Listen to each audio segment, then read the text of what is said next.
uma satisfação estar de volta com a lição de número 9 aqui no canal Classe de Professores, nessa semana estudando missão em favor dos poderosos. O que isso quer dizer? Vamos explorar um pouquinho a missão de Deus para com os ricos e poderosos. A graça de Deus é para todos.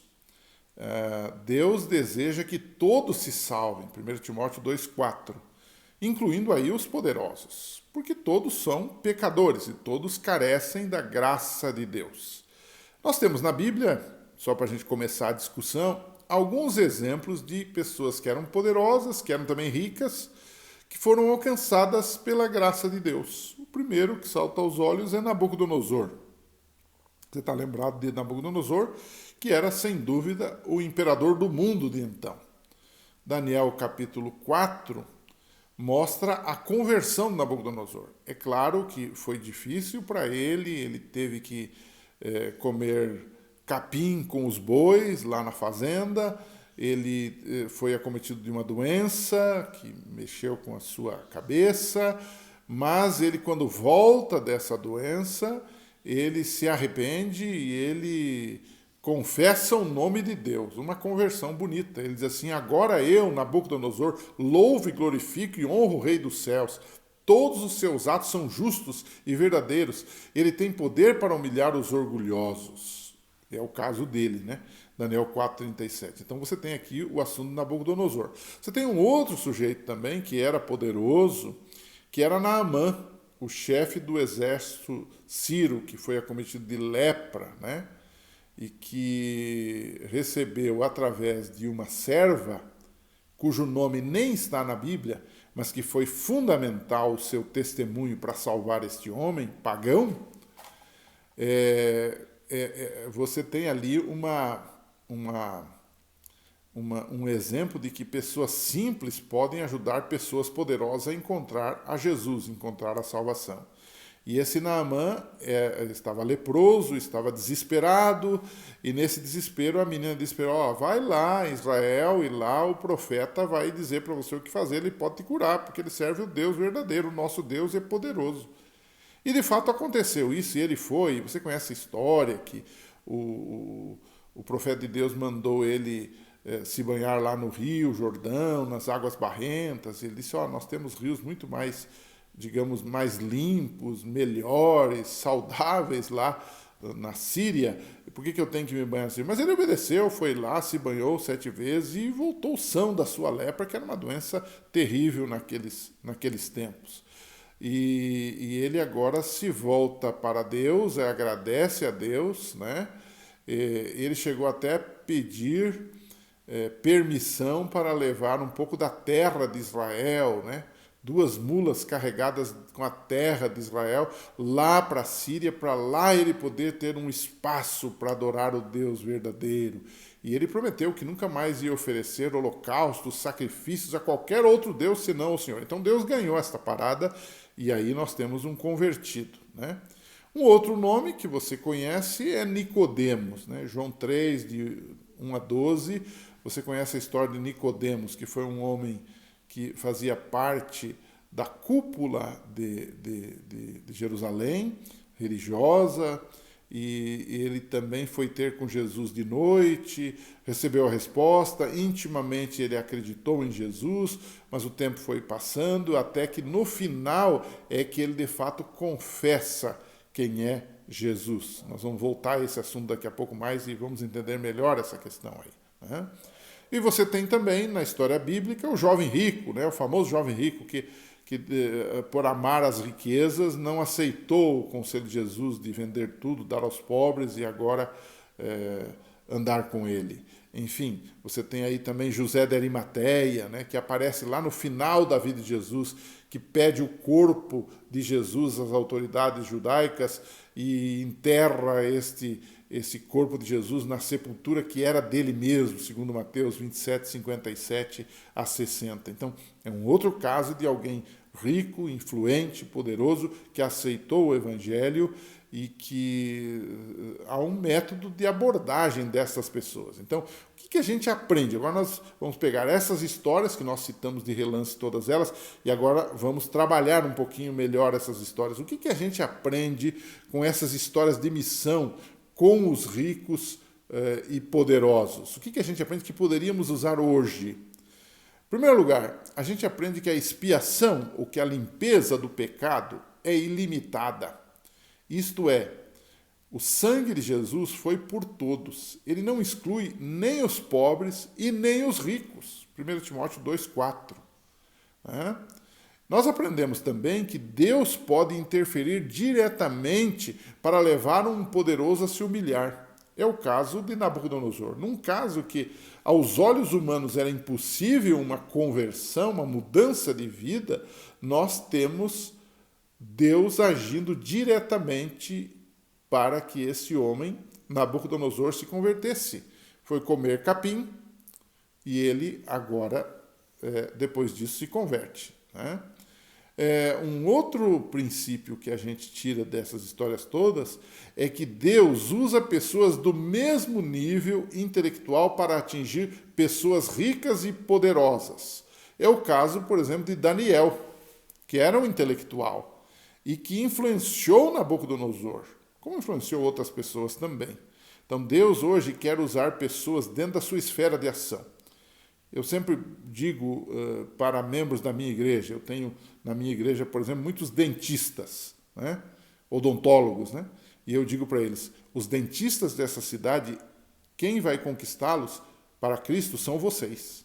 Vocês têm um nicho, vocês têm um grupo que é responsabilidade de vocês. Os médicos igualmente. Enfim, são pessoas do mesmo nível intelectual e até social que podem influenciar. Agora, por outro lado, há um outro princípio aqui que nós não podemos desconhecer. Veja como Deus trabalha em duas pontas, né? Ao mesmo tempo que Deus usa as pessoas influentes para ganhar pessoas influentes, as pessoas intelectuais para ganhar os intelectuais, por exemplo, também Deus usa pessoas simples para influenciar poderosos. E eu poderia citar e contar para você várias histórias, mas vou contar só uma da Bíblia que eu já contei, né? É o caso da menina cativa, lá de 1 Reis, que influencia Naamã para ir até o profeta e lá ele recebe a cura e recebe a conversão também. Então você perceba que Deus não é limitado. Muitas vezes ele usa uma pessoa simples para trazer a mensagem para um poderoso. Deus usa um cortador de grama, um jardineiro, como eu conheci, que influenciou um influente advogado de uma cidade em prol do evangelho. Então você não pode limitar Deus também. Então todos nós podemos ser usados por Deus para a pregação do evangelho, para pessoas de níveis diferentes do nosso. Mas especialmente Deus usa pessoas do mesmo nível porque as coisas se tornam mais fáceis. A ponte, digamos, é construída de forma até mais rápida nesse caso, né? Um outro princípio que nós aprendemos nessas histórias todas é que deve ser trabalhado, depois que a pessoa se converte, o discipulado com sabedoria, né? Você está lembrado do caso de Naamã. Quando Naamã se converte e ele volta para sua terra pagã, ele faz um pedido, no mínimo, inusitado. Ele diz, olha, meu senhor, fala com Eliseu, né? Ele diz o seguinte, olha, eu tenho que acompanhar o rei é meu patrão, o rei é meu senhor. E eu tenho que dar assistência para ele. Só que ele entra lá no templo pagão para adorar. E muitas vezes ele precisa se encurvar e eu acabo me encurvando com ele. Mas saiba que eu não estou adorando. Eu apenas estou ajudando fisicamente esse rei a se encurvar. Isso está em 2 Reis 5, 17 e 18. Interessante isto. E Eliseu diz assim, vai em paz, pode ir em paz. Eliseu não ficou invocando com esse detalhe ali naquele momento. Porque realmente ele era uma pessoa sincera. Ele não tinha todo o conhecimento, ele não tinha toda digamos assim, a capacidade de um crente, a facilidade de um crente judeu, israelita, mas ele convivia num ambiente pagão. Então, Eliseu soube trabalhar essa questão do discipulado com ele, tendo paciência, ensinando, né? E fazendo com que ele não perdesse aquela motivação. em servir a Deus, em adorar o Deus verdadeiro, porque o principal ele já tinha, ele já reconheceu Deus como o único Deus verdadeiro, e ele tinha que ir ao templo pagão, mas ele ia lá com convicção. Se fosse um sujeito meio extremista, ia dizer para ele, olha, não, você não deve nem entrar naquele templo lá, porque lá é um lugar perigoso. Mas Eliseu teve uma certa, digamos assim, paciência com ele. Isso é importante também quando lidamos com pessoas ricas, poderosas, e como lidamos com pessoas simples também. Isso é discipulado, é ensinar as pessoas a ter paciência, né? Uma outra questão que temos que ter paciência, um outro princípio, é ter paciência com a pessoa até que ela tome a decisão. Um rico e poderoso tem mais entraves, tem mais dificuldades para aceitar o Evangelho. E nós temos que ter paciência e ter sabedoria para fazer apelos na hora certa, para não ser uma experiência manipuladora daquela pessoa, para que ela não se sinta manipulada, certo?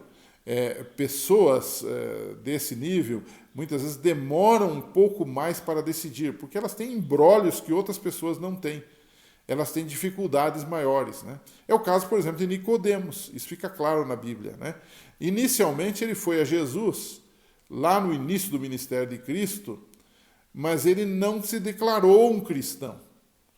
Ele creu, mas ele não se declarou. Mas o tempo foi passando e lá no fim ele confessou a Jesus. Se você tomar João 7, 43 e 52, João 19, 39, Nicodemos agora aparece como alguém defendendo Jesus, defendendo o próprio cristianismo. Isso é bom a gente entender também. Tem que ter paciência com as pessoas também, né? E, por último, eu diria assim, nós temos que aceitar o fato de que nem todos irão tomar a sua decisão favorável a Cristo. Você tem o caso do jovem rico. Ele não teve a decisão favorável a Cristo. O importante é que todos precisam ouvir o Evangelho. Não importa de que condição social sejam, incluindo aí os ricos e poderosos, né? Eu queria terminar com um texto.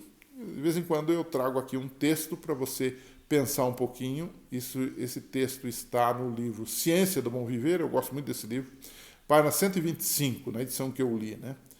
O texto diz assim: milhares de ricos têm baixado ao túmulo inadvertidos, mas por mais indiferentes que pareçam, muitos entre eles são almas oprimidas.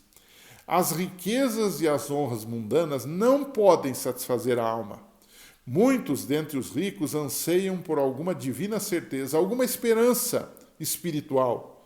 Muitos anelam alguma coisa que lhes venha por termo, ou por fim, né, a monotonia de uma vida sem objetivo. Observou isto? Muitos em sua vida profissional sentem a necessidade de alguma coisa que não possuem.